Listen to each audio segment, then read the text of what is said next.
Fonds de promotion de l'industrie.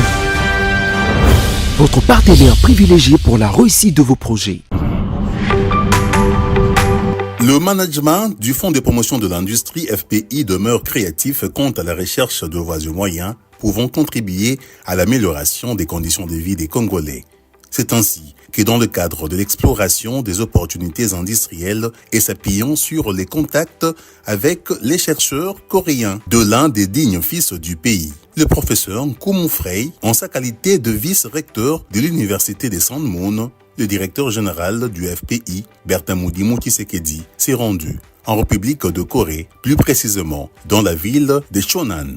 Le séjour de la délégation du FPI au pays du matin calme a été voulu dans le cadre d'une coopération gagnant-gagnant, accueillie à l'université de Sandmoon par le vice-recteur, le professeur Mallory Lacey. La délégation du FPI, conduite par son directeur général, a eu droit à une séance technique au cours de laquelle les hauts cadres de cette université coréenne ont exprimé au FPI leur volonté de s'inscrire dans une collaboration d'échange de compétences vu que cet empire universitaire parraine plusieurs projets dans divers secteurs de la vie sociale. Et l'un des projets qui a été mis sur la table est celui de la production locale de sel alimentaire ou sel de cuisine. La production du sel de ménage en République de Corée fait l'objet d'une grande histoire et de la culture. Une anecdote dit même que c'est grâce à la consommation du sel de haute facture que la population de cette partie de la planète a une bonne qualité de vie. La délégation du FPI est allée visiter le musée du sel qui a fait montre de plusieurs procédés d'extraction de sel depuis des millénaires. Et sur place, la délégation a vécu la technologie de l'extraction du sel par évaporation solaire. Il s'agit d'une méthode naturelle utilisée pour extraire le sel des étendues d'eau salée telles que les marais salants, les lacs salés et les eaux côtières. Dans ce processus, l'eau salée est accueillie dans des bassins peu profonds et est laissée à évaporer sous le soleil. À mesure que l'eau s'évapore, des cristaux de sel se forment et sont différents des sels des minéraux qu'on nous amène là. Les sels chimiques que nos amis nous amènent en Congo.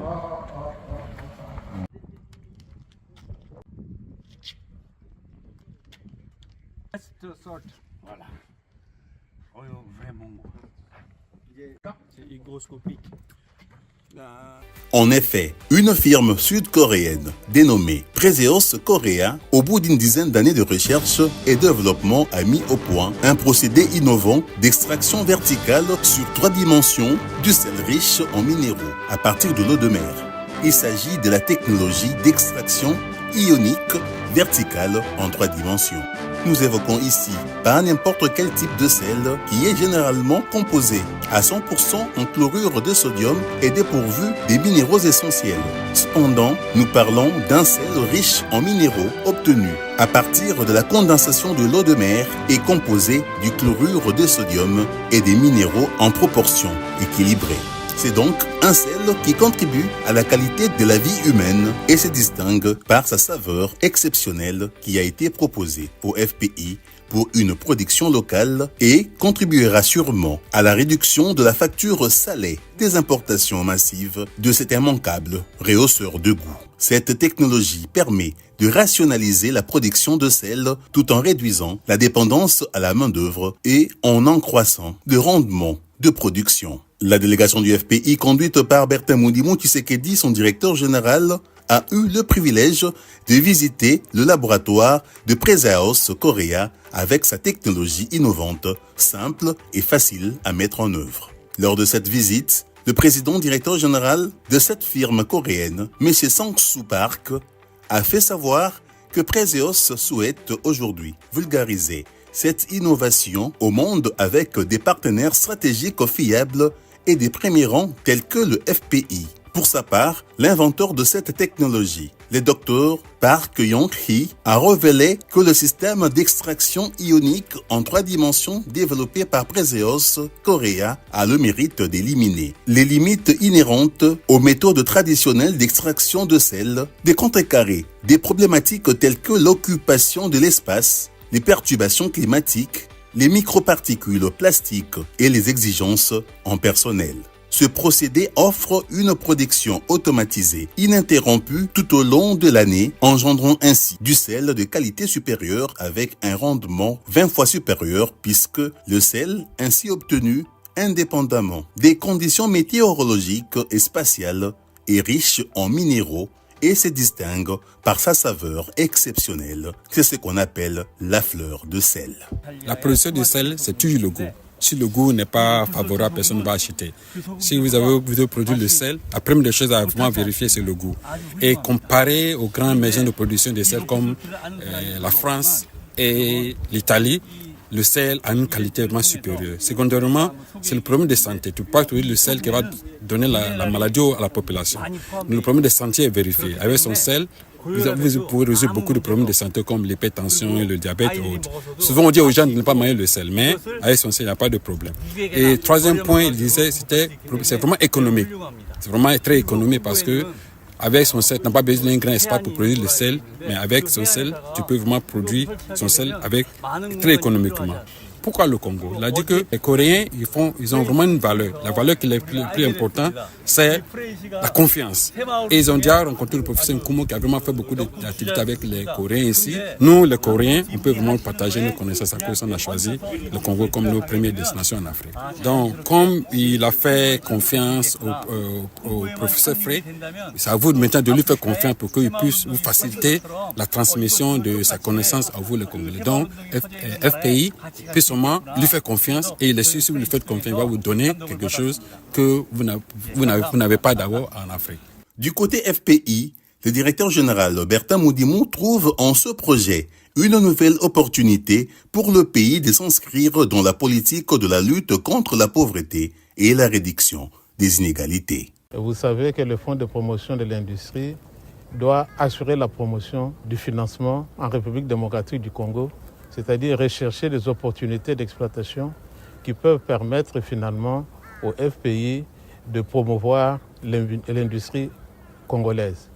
Et dans ce cadre-là, nous avons pris des contacts fructueux avec une société coréenne, la société Prezos, que nous sommes venus visiter dans le cadre de la mission de pouvoir exploiter avec cette société les opportunités pour installer la fabrication du sel en République démocratique du Congo. Vous savez que nous sommes engagés dans un programme présidentiel de lutte contre la pauvreté et les inégalités. Et dans ce cadre-là, nous devons rechercher tout ce qui peut, en tout cas, apporter un changement dans la structure industrielle de la République démocratique du Congo. Et nous pensons que ce que nous avons vu sur place en Corée peut, en tout cas, essayer de nous permettre d'atteindre nos objectifs. Finalement, en Corée du Sud, nous avons eu des contacts fructueux avec la société Prezos et nous avons été émerveillés par les qualités du sel et les conséquences que cela peut avoir sur l'économie congolaise. On nous a appris effectivement que le sel a plusieurs qualités, non seulement qu'il permet de pouvoir améliorer la santé des Congolais, mais il peut également permettre, par les produits dérivés qu'il suscite, l'amélioration de l'industrie congolaise, comme je venais de le dire tout à l'heure. Avec le sel, on peut engager une chaîne de valeur dans le cadre de l'intégration de l'économie pour permettre finalement au Congo de pouvoir non seulement produire du sel, mais produire d'autres dérivés qui peuvent en tout cas avoir une incidence positive sur l'économie congolaise. Il s'y est aussi de préciser que les résidus de l'extraction du sel sont traités pour l'extraction des minéraux tels que le magnésium, le potassium, calcium, le strontium et bien d'autres. Cette technologie peut aussi générer plusieurs dérivés dans les applications industrielles aux domaines divers, cosmétiques, alimentaires, pharmaceutiques, chimiques et agricoles. Et toujours dans le cadre d'explorer les opportunités des collaborations potentielles et d'interagir avec les industries pertinentes et les professionnels en Corée du Sud, la délégation du FPI a visité quelques industries coréennes, notamment l'industrie cosmétique, Cos9 et le ventre de recherche basé sur les édifices intégrant le système photovoltaïque BIPV. Cos9 est cette entreprise coréenne spécialisée dans la production de la gamme de produits cosmétiques, notamment la lotion, le shampoing, la pommade et bien d'autres. Cette entreprise utilise certains dérivés tirés des résidus de l'extraction du sel, tels que les minéraux qui jouent un rôle particulier dans l'alimentation et le maintien de la peau. Par contre, BIPV étudie les techniques adaptées à l'usage de l'énergie renouvelable et facile à utiliser. La technologie solaire est développée sur plusieurs types de supports de construction, à savoir les murs porteurs, les toitures, les carreaux. Ces derniers sont mis sous forme de panneaux connectés aux batteries. La RD Congo peut bénéficier de cette technologie importante pour l'installation de petites unités de production avec un coût réduit d'énergie, puis envisager l'installation des industries de production de matériel composant le système d'énergie localement, tels que la structure en aluminium, les batteries, les vitres et les métaux conducteurs pour réduire davantage le coût. Toutes ces opportunités identifiées et saisies par le directeur général du FPI, Bertin Mudimou Tshisekedi, et sa délégation, une fois exploitées, sont susceptibles de contribuer à la création d'emplois, à l'acquisition et au transfert des technologies innovantes et de nouvelles compétences, à la réduction de la dépendance vis-à-vis de l'extérieur par la diminution des importations massives, au développement des chaînes de valeur concourant à l'intégration de notre économie et à la valorisation des potentialités locales, j'en passe. Bref, ces opportunités traduisent une autre occasion de mettre en œuvre le programme présidentiel accéléré de lutte contre la pauvreté et la réduction des inégalités. Fonds de promotion de l'industrie. Votre partenaire privilégié pour la réussite de vos projets.